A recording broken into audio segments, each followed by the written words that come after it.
A plan that asks the most fortunate among us to pay their fair share just like everybody else.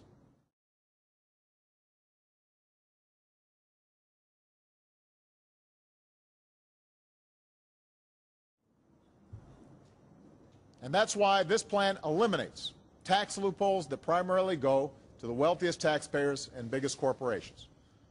Tax breaks that small businesses and middle-class families don't get. And if tax reform doesn't get done, this plan asks the wealthiest Americans to go back to paying the same rates that they paid during the 1990s, before the Bush tax cuts. Explain how raising taxes on anyone during a deep recession is going to help with the economy, and he actually wants you to look at historical markers where this has been, you say, where this has been a helpful thing to get out of a recession. Well, first of all, he's right. Normally you don't raise taxes in recession, which is why we haven't, and why we've instead cut taxes. So I guess what I'd say to Scott is his economics are right. You don't raise taxes in a recession.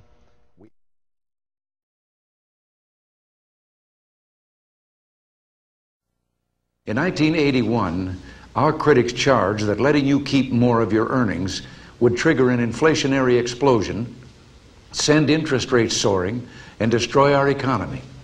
Well, we cut your tax rates anyway, by nearly 25%. And what that helped trigger was falling inflation, falling interest rates, and the strongest economic expansion in 30 years. Over the course of this century, our tax system has been modified dozens of times and in hundreds of ways. Yet most of those changes didn't improve the system. They made it more like Washington itself, complicated, unfair, cluttered with gobbledygook and loopholes designed for those with the power and influence to hire high-priced legal and tax advisors. But there's more to it than that.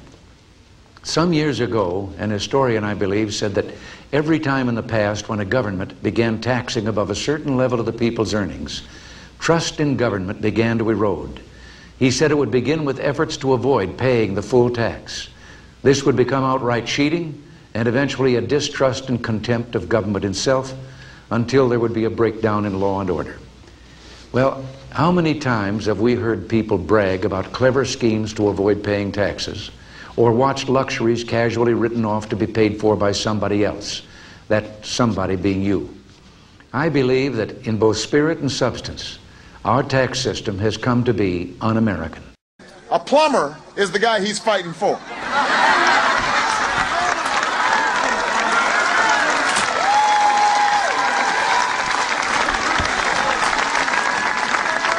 How many plumbers do you know making $250,000 a year? Yes, sir. What's your name? Name's Joe Wurzelbach. Good to see you, Joe. I'm getting ready to buy a company that makes about $250,000, $270,000, $80,000 a year. How many plumbers do you know making $250,000 a year? Well, the reason why I asked you about the American dream, I mean, I've worked hard. I'm a plumber. I work, 10, 12 hours a day. Absolutely. And I'm, buying this company, and I'm going to continue to work that way. Now, if I buy another truck and add something else to it and, build the company, I'm getting taxed more and more for fulfilling the American dream. A plumber is the guy he's fighting for. We've cut taxes a lot for folks like me who make a lot more than $250,000.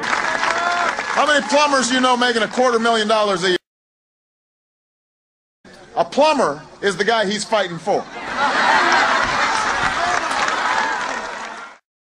I called for $25 billion to help states and local governments pay for services and avoid raising property taxes, because tax increases are the last thing families need in this economy.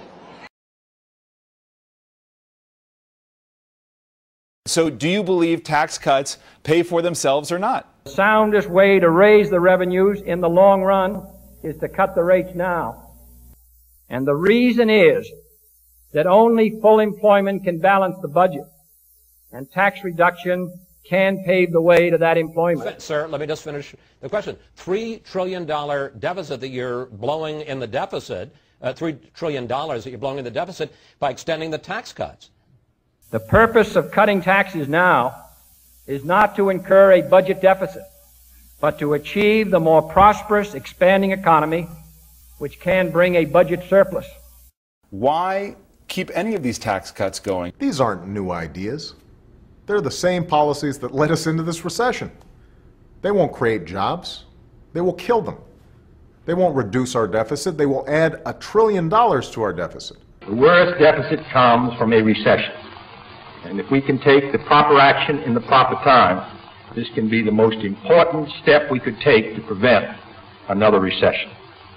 That is the right kind of a tax cut, both for your family budget and the national budget, resulting from a permanent basic reform and reduction in our rate structure, a creative tax cut, creating more jobs and income, and eventually more revenue.